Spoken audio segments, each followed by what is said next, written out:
जय हिंद दोस्तों, एक बार फिर से आपका स्वागत है।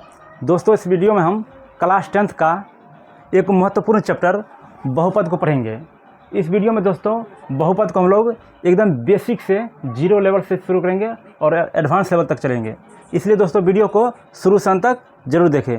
दोस्तों, ये पाठ बिहार बोर्ड 2026 के लिए बहुत महत्वपूर्ण है, इसलिए वीडियो को शुरू से अंत तक जरूर देखें। तो चलिए शुरू करते हैं।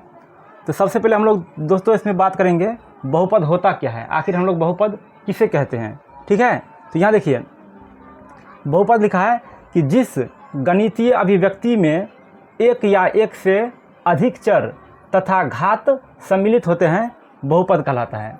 ठीक है दोस्तों, बहुपद में एक से अधिक चर होता है और उसमें घात होता है। ठीक है, उसको हम लोग बहुपद कहेंगे। जैसे हम देखिए दोस्तों, x² + 3x + 5, ये क्या है दोस्तों, ये बहुपद हो गया। ठीक है, उसके बाद है x³ + 4x² + 5x + 9। ठीक है, ये भी एक क्या है, बहुपद है। उसके बाद 5x + 7, ये सब क्या है दोस्तों, ये सब बहुपद के उदाहरण है। ठीक है, उसके बाद अगला देखते हैं हम लोग कि पद क्या होता है, यानी कि टर्म। ठीक है, तो पद क्या होता है, तो बहुपद में जो अलग अलग संख्याएं या चरयुक्त संख्याएं होती है उन्हें पद कहा जाता है। दोस्तों, बहुपद में जो अलग अलग संख्या होती है ना, उसी को हम लोग पद बोलते हैं। जैसे यहाँ देखिए, जैसे हम देखिए दोस्तों, लिखा है 2x³ + 3x² + 5x + 7 में 4 पद है। इसमें दोस्तों टोटल 4 पद है। ठीक है, 2x³ ये हो गया दोस्तों एक पद, उसके बाद 3x² ये हो गया एक पद, उसके बाद 5x ये हो गया एक पद, और ये 7 ये क्या है दोस्तों, ये अलग अलग पद है। इसमें टोटल 4 पद है। ठीक है, इसी को हम लोग पद बोलते हैं। तो चलिए अगला हम लोग समझते हैं कि गुणांक। गुणांक क्या होता है। तो यहाँ देखिए दोस्तों, लिखा है कि किसी पद में चर के साथ जुड़ी हुई संख्या को गुणांक कहते हैं। चाहे कोई भी पद हो दोस्तों, उसमें जो संख्या उसमें शामिल रहता है यानी कि जुड़ा रहता है, उसी को हम लोग कहते हैं गुणांक। जैसे यहाँ देखिए लिखा है 3x² में गुणांक 3 है। ये 3x² है ना दोस्तों, इसमें क्या है, संख्या 3 है, यानी कि x² का गुणांक 3 है। यानी कि x² को किसके साथ गुना किया है, तो 3 के साथ गुना किया है। यानी कि चर को जिसके साथ गुना किया जाता है उसी को बोला जाता है गुणांक। ठीक है, इसमें x² को 3 के साथ गुना किया है, इसमें x² का गुणांक क्या हो जाएगा, इसमें 3 हो जाएगा। ठीक है, तो चलिए आगे बढ़ते हैं। अगला हम लोग समझते हैं कि बहुपद के प्रकार। आखिर बहुपद कितने प्रकार के होते हैं, ये हम लोग समझते हैं। यहाँ देखिए दोस्तों, बहुपद को हम लोग 2 प्रकार से बांटेंगे अलग अलग भागों में। ठीक है, यानी कि पहला हम लोग समझेंगे कि पदों की संख्या के आधार पर बहुपद कितने प्रकार होते हैं। अगला हम लोग पढ़ेंगे कि घात के आधार पर भी बहुपद को अलग अलग भागों में बांटेंगे हम लोग। तो यहाँ देखिए दोस्तों, पहले हम लोग पढ़ेंगे कि पदों की संख्या के आधार पर।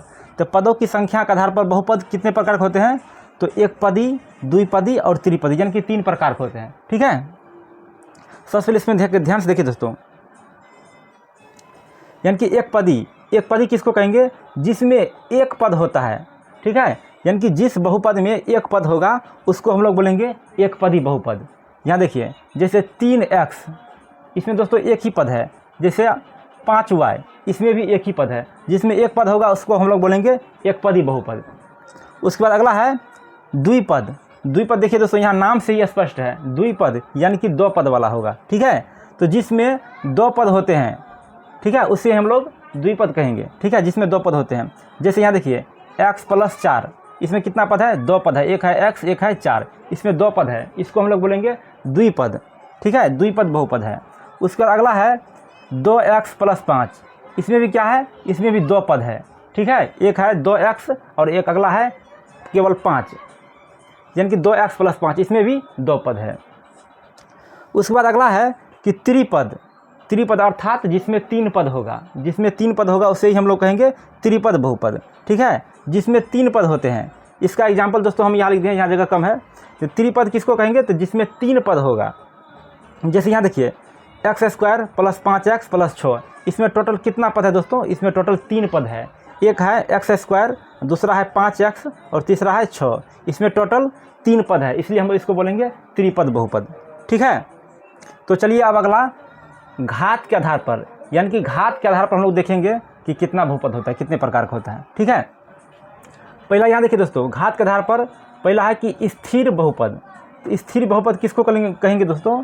जिसका पावर 0 होता है, ठीक है, यानी कि जिसके चर का पावर 0 होता है। यहाँ देखिए दोस्तों, केवल लिखा है 5, इसमें तो कोई चर नहीं है, लेकिन यहाँ इसको हम लोग ऐसे लिख सकते हैं 5x उसके पावर 0, यानी कि जिस भी चर का पावर 0 होता है उसका मान दोस्तों 1 हो जाता है। इसलिए 5 को 1 से गुना करेंगे तो 5 का 5 ही हो जाएगा, ठीक है। यानी कि इसमें x का पावर 0 है, ठीक है, इसमें भी 3 में x का पावर 0 है। जिस चर में x का पावर, यानी कि जिस चर में उसका पावर यानी कि घात अगर 0 होगा उसको हम लोग बोलेंगे स्थिर, ठीक है, स्थिर बहुपद। ये स्थिर बहुपद का उदाहरण है जो केवल संख्या के रूप में रहेगा। उसके बाद अगला देखते हैं, अगला है रेखीय बहुपद। तो रेखीय बहुपद किसको कहेंगे? जिसमें घात 1 होता है, ठीक है। जिस बहुपद में चर का घात 1 होगा उसको हम लोग बोलेंगे रैखिक, ठीक है, रेखीय बहुपद। यहाँ देखिए जैसे में x + 3, इसमें x का पावर कितना है? x का पावर 1 है, तो 1 तो लिखा नहीं जाता, 1 छुपा रहता है, यानी कि 1 का घात कितना है, x का घात कितना है? 1 है, यानी कि x का पावर 1 है। तो जिसमें 1 पावर होगा उसमें कहेंगे रैखिक बहुपद, यानी कि इसका घात 1 है, ठीक है। तो चलिए अगला समझते हैं। अगला है द्विघाती बहुपद, ठीक है। द्विघाती बहुपद यानी कि जिसमें 2 घात होगा। जिस बहुपद के चर में उसका पावर अगर 2 हो, यानी कि घात 2 हो, तो उसी को हम लोग बोलेंगे द्विघात, यानी कि द्विघात या द्विघाती बहुपद। जैसे हम देखिए दोस्तों, x² कितना है? x² - 5x + 6, इसमें x का घात कितना है दोस्तों? इसमें x का घात है 2, ठीक है। इसको हम लोग बोलेंगे द्विघाती बहुपद। जो सबसे बड़ा वाला घात होगा उसको देखेंगे दोस्तों, यहाँ 1 है, यहाँ इसको नहीं देखना, जो सबसे बड़ा होता है उसको देखा जाता है, ठीक है। x² - 5x + 6, इसमें कितना घात है? इसमें x का घात है 2, इसको बोलेंगे हम लोग द्विघाती बहुपद, ठीक है। अगला देखिए y² - 4, इसमें y का घात कितना है? y का घात है 2, यानी कि y का पावर है 2, इसको बोलेंगे हम लोग द्विघाती बहुपद। यानी कि चर का घात अगर 2 हो तो उसको बोलेंगे द्विघाती, अगर उसका घात 1 हो तो उसको बोलेंगे रैखिक, ठीक है। उसके बाद अगला है त्रिघाती बहुपद। तो त्रिघाती बहुपद किसको बोलेंगे? तो त्रिघाती बहुपद यानी कि जिसमें घात 3 होगा, ठीक है। जिस बहुपद के चर का घात 3 होता है उसे ही हम लोग त्रिघाती बहुपद बोलते हैं, ठीक है। यहाँ देखिए जैसे में x³ - 5, इसमें दोस्तों x का घात कितना है? यानी कि 3 है, x का घात 3 है, यानी कि x का पावर 3 है। इसमें हम लोग बोलेंगे ये त्रिघाती बहुपद है, ठीक है। उसके अगला देखिए लिखा है 4x³ - 3x² + x + 4, इसमें दोस्तों सबसे है हाईएस्ट, यानी कि सबसे बड़ा घात कितना है? सबसे बड़ा घात है 3। तो दोस्तों सबसे बड़ा घात हमेशा देखा जाता है, ठीक है। इसमें 3 घात है, इसको हम लोग बोलेंगे ये त्रिघाती बहुपद है, ठीक है। घात के आधार पर भी हम लोग बहुपद को देखते हैं, उसके बाद पदों के आधार पर भी हम लोग बहुपद को देखते हैं। तो चलिए दोस्तों, उम्मीद करते हैं कि आपको समझ में आ गया होगा। दोस्तों अब हम लोग अगला समझते हैं कि इसमें बहुपद को पहचानेंगे कैसे पहचानेंगे ये बहुपद है कि नहीं है। तो उसके बाद चलिए अगला देखते हैं। तो चलिए दोस्तों अगला देखते हैं। अगला है दोस्तों बहुपद पहचानने का नियम। बहुपद को कैसे पहचानेंगे इसको हम लोग देखते हैं। बहुपद पहचानने का कुछ नियम है दोस्तों, उसको आपको याद रखना है। तो नियम है दोस्तों बहुपद पहचानने का नियम कि बहुपद के प्रत्येक पद में चर का घातांक एक और ऋणात्मक पूर्णांक अर्थात एक पूर्ण संख्या होती है। दोस्तों कोई बहुपद है या नहीं है उसको कैसे देखेंगे? तो उसमें देखेंगे चर, जो चर है उसका घातांक एक और ऋणात्मक पूर्णांक होना चाहिए, ठीक है, अर्थात एक पूर्ण संख्या। जैसे 0, 1, 2, 3, 4 ... ऐसे होना चाहिए, यानी कि निगेटिव में नहीं होना चाहिए, यानी कि माइनस में नहीं होना चाहिए। किसी भी अगर घात अगर देखना है ध्यान से, अगर माइनस में है तो समझेंगे वह क्या है? बहुपद नहीं है, ठीक है। तो चलिए यहाँ देखिए दोस्तों, यहाँ लिखा है कि निम्नलिखित में कौन कौन बहुपद है। इसमें दोस्तों हम लोग पहचानेंगे कि कौन बहुपद है या कौन नहीं है। तो पहला नंबर है कि x² + 3x + 6, इसमें दोस्तों ध्यान से देखिए x का पावर 2 है और फिर यहाँ पर x का पावर 1 है, यानी कि 1 और 2, ये तो क्या है? ये तो पूर्ण संख्या है। तो इसमें क्या हो जाएगा दोस्तों? ये बहुपद है, ठीक है। उसके बाद अगला देखिए, अगला लिखा है x + 2/x, इसमें दोस्तों देखिए पहला जो x है इसमें इसका पावर 1 है, ठीक है, लेकिन यहाँ जो x है ये नीचे है, उसको अगर ऊपर ले जाएंगे तो ये इसका पावर हो जाएगा -1, ठीक है, यानी कि निगेटिव में चला जाएगा। तो दोस्तों ये बहुपद नहीं है, ठीक है, इसको बहुपद हम लोग नहीं कहेंगे। उसका चलिए अगला देखिए, अगला है 3√x प्लस 2x माइनस 7। इसमें ध्यान से देखिए दोस्तों, x का पावर यानी कि इसमें देखिए x रूट में है, यानी कि x का पावर है 1/2। दोस्तों रूट का मतलब होता है 1/2, यानी कि रूट x है, इसमें x का पावर 1/2 होगा, ठीक है। ध्यान से देखिए, इसमें यहाँ देखिए दोस्तों, ये पूर्ण संख्या नहीं है, यानी कि x का पावर यानी कि घात पूर्ण नहीं है, पूर्ण संख्या नहीं है। इसको हम लोग पूर्ण क्या कहेंगे, इसको बहुपद हम लोग नहीं बोलेंगे, ठीक है, ये बहुपद नहीं होगा। उसको अगला देखिए दोस्तों, लिखा है 3x, उसका पावर है -2, उसका प्लस 4x प्लस 3। यहाँ देखिए दोस्तों, x का पावर माइनस में चला गया, ठीक है, निगेटिव चला गया, यह कि ये पूर्ण यानी कि और ऋणात्मक पूर्ण नहीं है, ठीक है, ये ऋणात्मक वाला आ गया है माइनस में, तो ये क्या होगा, बहुपद नहीं होगा, ठीक है, इसको आपको याद रखना है। उसका अगला है √u -3u प्लस 2। इसमें भी देखिए दोस्तों, u है रूट में है, तो इसका भी पावर क्या हो जाएगा 1/2, तो ये भी क्या होगा, बहुपद नहीं होगा, ठीक है। उसका अगला है √2 x की पावर 3 प्लस √3x। इसमें ध्यान से देखिए दोस्तों, x का पावर है 3, यहाँ x की पावर है 1, ठीक है, रूट में सिर्फ संख्या है, ठीक है, चर नहीं है, तो यहाँ पर क्या करेंगे हमको, इसको बहुपद है, ठीक है, इसका घात है, पूर्ण संख्या है, ठीक है, ऐसे याद रखना है। उसका अगला है दोस्तों,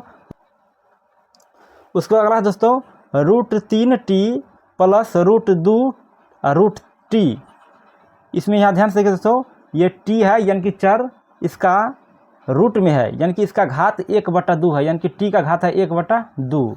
इसको हम लोग बहुपद नहीं बोलेंगे, यानी कि ये भी बहुपद नहीं होगा। तो चलिए उसके बाद अगला है -7। इसमें देखिए दोस्तों, इसमें चर नहीं दिया है, तो इसमें चर नहीं दिया है, तो इसको हम लोग ऐसे लिख सकते हैं, -7 है, उसमें लिख सकते हैं x की पावर 0, यानी कि किसी भी चर का पावर अगर 0 है तो उसका मान 1 होता है, तो इसमें x की पावर 0 हम लोग लिख सकते हैं। इसमें x का घात 0 है, यानी कि पूर्ण संख्या है, तो इसको भी हम लोग बोलेंगे ये बहुपद है, ठीक है, -7 बहुपद होगा, ठीक है, इसको आपको याद रखना है। उसका अगला है कि 2/3x, तो ये क्या होगा दोस्तों, x का घात 1 है, यानी कि ये भी बहुपद है, ठीक है। अगला है 1/x - 1, यानी कि 1/x - 1। इसमें क्या है दोस्तों, x नीचे है, अगर इसको ऊपर ले जाएंगे तो इसका घात हो जाएगा -1, यानी कि निगेटिव चला जाएगा, ठीक है, जो कि कह रहा है कि पूर्ण संख्या मतलब और ऋणात्मक होना चाहिए, तो ये भी क्या होगा दोस्तों, ये भी बहुपद नहीं होगा, ठीक है। उसके बाद अगला है x की पावर 3, यानी कि x³, तो इसमें क्या है, x की पावर 3 है, यानी कि प्लस में है, तो ये होगा, ठीक है, ये बहुपद है। उसके बाद अगला है 2 - x² प्लस √3x। इसमें ध्यान से देखिए, x का पावर 1 है, यहाँ x की पावर 2 है, ठीक है, रूट में केवल 3 है, कोई चर नहीं है, इसमें क्या करेंगे दोस्तों, ये बहुपद होगा, ये बहुपद है, ठीक है। तो चलिए अब अगला देखते हैं। अगला है दोस्तों कि यदि द्विघात बहुपद 7x² - 5x प्लस 1 के शून्यंक अल्फ़ा बीटा हो, तो एक ही पूछ रहा है कि अल्फ़ा प्लस बीटा बराबर, उसके बाद 2 पूछ रहा है कि अल्फ़ा इंटू बीटा बराबर, ठीक है। ध्यान से देखिए दोस्तों, अल्फ़ा प्लस बीटा बराबर, इसका सूत्र होगा -b/a, ठीक है। जो यहाँ बहुपद दिया है तो उसमें पहले हम लोग ABC चुनेंगे, उसके बाद तब इसका मान निकालेंगे। तो यहाँ देखिए ध्यान से, जो x² के पीछे जो संख्या रहता है x² के पीछे, उसको बोलेंगे a, यानी कि a बराबर हो जाएगा 7, ठीक है। उसके बाद x के पीछे जो संख्या रहता है उसको बोलेंगे b, ठीक है, इसमें चिन्ह के साथ लेना है, तो b बराबर हो जाएगा -5। उसके बाद यहाँ जो संख्या दिया रहता है उसको बोलेंगे c, तो c बराबर हो जाएगा 1, ठीक है, ABC हमको पता चल गया। अब इसमें पूछ रहा है कि अल्फ़ा प्लस बीटा, तो अल्फ़ा प्लस बीटा यानी कि शून्यंकों का योग होता है अल्फ़ा प्लस बीटा बराबर -b/a, ठीक है, इसको आपको याद रखना है। यहाँ देखिए दोस्तों, यहाँ -b है, तो माइनस क्या होगा, तो माइनस है, उसका b कितना है, तो b -5 है, तो -5 अब a कितना है, a है 7, तो 7, ठीक है। यहाँ हो जाएगा माइनस प्लस, तो प्लस तो नहीं लिखेंगे, तो 5 बटे नीचे में कितना है 7, तो 7, तो अल्फ़ा प्लस बीटा का मान -5/7 यही हो जाएगा, ठीक है। उसके बाद इसमें पूछ रहा है कि अल्फ़ा इंटू बीटा, तो अल्फ़ा इंटू बीटा होता है c/a, तो इसमें सी कितना है, तो सी है 1 बटे ए कितना है, ए है 7, तो इसका हो जाएगा 7। अल्फा इंटू बीटा का मान हो जाएगा C/A यानी कि 1/7। यही दोस्तों आपका आंसर हो जाएगा। ठीक है, इसको आपको याद रखना है। उसके बाद इसमें है दोस्तों अगला क्वेश्चन कि रैखिक बहुपद Px बराबर 2x - 3 का शून्यंक निकाले। इसमें दोस्तों ये बहुपद दिया है, इसमें पूछा कि इसका शून्यंक क्या होगा। तो कोई भी बहुपद हो दोस्तों, उसको अगर शून्यंक निकालना है तो उसके बराबर हम लोग 0 करते हैं। ठीक है, उसके बराबर शून्य यानी कि 0 कर देना है, उसका उसको बना देना है। यहाँ देखिए, यहाँ इसको हम लोग ऐसे लिखेंगे 2x - 3, इसके बराबर हम लोग क्या करेंगे, 0 कर देंगे शून्यंक निकालने के लिए। ठीक है, अब इसको सॉल्व करेंगे तो क्या होगा, 3 माइनस में है उस साइड जाएगा तो हो जाएगा प्लस में, यानी कि 2x बराबर 3। ठीक है, फिर x को अकेला करेंगे तो यानी कि 2 को उस साइड लेना पड़ेगा, तो 2 इस साइड कौन चीज़ में है, इसमें है गुना में, तो उस साइड जाएगा तो भागा में हो जाएगा बट्टा में, तो x बराबर हो जाएगा 3/2। तो दोस्तों यही हो जाएगा शून्यंक। ठीक है, लिखेंगे शून्यंक बराबर